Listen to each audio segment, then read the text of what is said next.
Welcome back to Andersen. We're out here with Arwen again today. And Shadowfax, of course, is being his muddy, mucky self. It's been raining again. It's that kind of year. But today I want to talk about just some tips for feeding your goat. Last week we talked about what to feed them, primarily a good long-stemmed hay. Today I want to just talk about a few tips for feeding them, whether you're using hay or a goat feed. Just a couple of things that you should keep in mind. The first thing you should keep in mind is goats don't like abrupt changes. Okay, hi. Yes, I know. Big no. Oh, butterfly. But goats do not like abrupt changes. They don't like when something is suddenly different. And here comes Jake. Yeah. Kitten cat time. Pony time. Aw. Yeah, you guys love each other. How nice. How nice. Yeah. How nice. Anyway, they do not like changes in their routine. Okay, they simply do not. They don't think that's fun.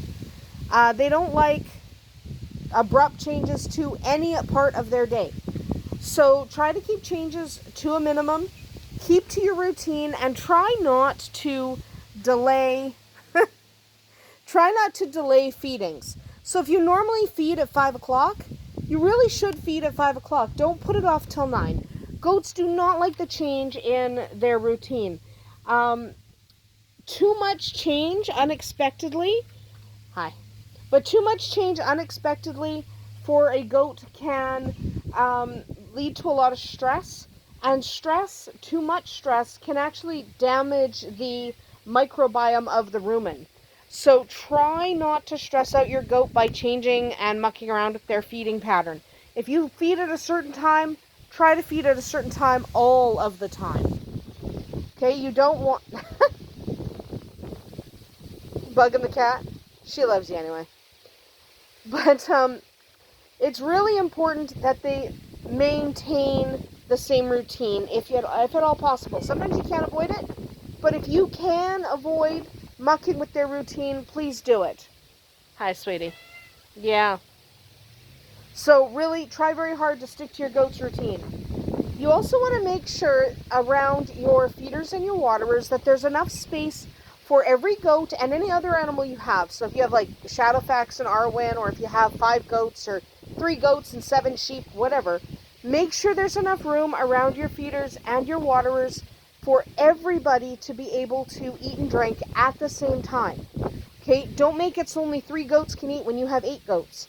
You want to make sure that everyone can participate in feeding and drinking their water at the same time, in case everyone decides now is the time to eat. You don't want anyone getting pushed out or anyone not being able to properly get the hay or the feed that they need. It's not fair. So just make sure that everyone has enough space at your feeders and your waterers. You also want to make sure that everyone's actually eating. This can be difficult in a large herd, but it's important that you note if any goat has gone off their feed. A goat that's not eating their normal food, stuff they eat every day, if they're suddenly not eating it, they're either ill or they're super stressed, which can make them ill. So absolutely you want to make sure every goat is eating. Even if that means you have to separate a goat or 2 from the group, just to make sure that everyone is actually eating. It's really important that you keep track of who is eating and who isn't. You also don't want your goats to get fat, okay? And I don't say this because I have anything against chubby dogs or anything like that.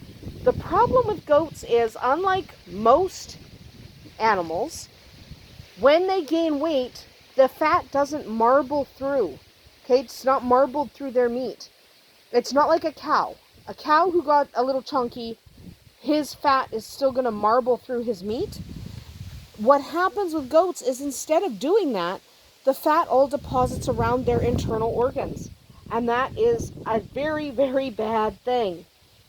Once there's too much fat around those internal organs, what can happen is it can actually inhibit the vital function of those organs.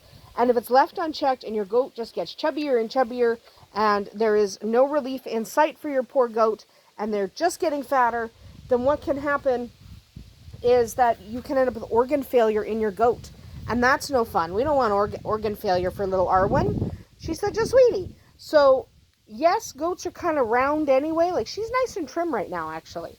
And she's going to lay back down. But she is nice and trim. But if she wasn't nice and trim, we would have to take steps to help her reduce her weight. Maybe confine her so she couldn't free range or whatever. But at any rate, right now, she's in a good weight. She's not too heavy, not too skinny. That's really important. You don't want them too fat because it can actually kill them. What are you doing, Shadowfax? Being a weirdo? Anyway, not the point. You also need to learn to assess the body condition of your goats. So you can learn the general body condition of goats just in general, but it's really important to get to know your goats. What do they look like when they're healthy?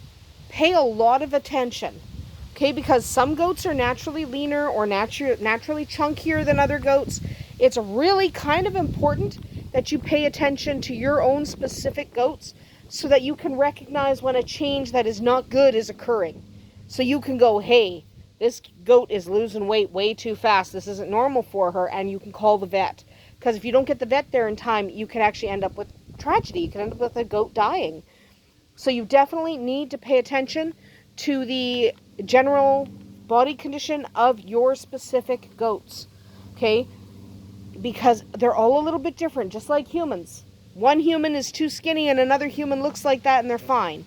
So you need to pay attention to the body condition and general health and well-being of your specific goats. All right? I can't say that enough. Know your goats. Spend lots of time with them. Get to learn what they should look like and when they're not looking great. Anyway, that is about it for us here today at Andersen Acres. I hope you spend a lot of time with your goats so you can learn their ins and outs. We'll see you tomorrow.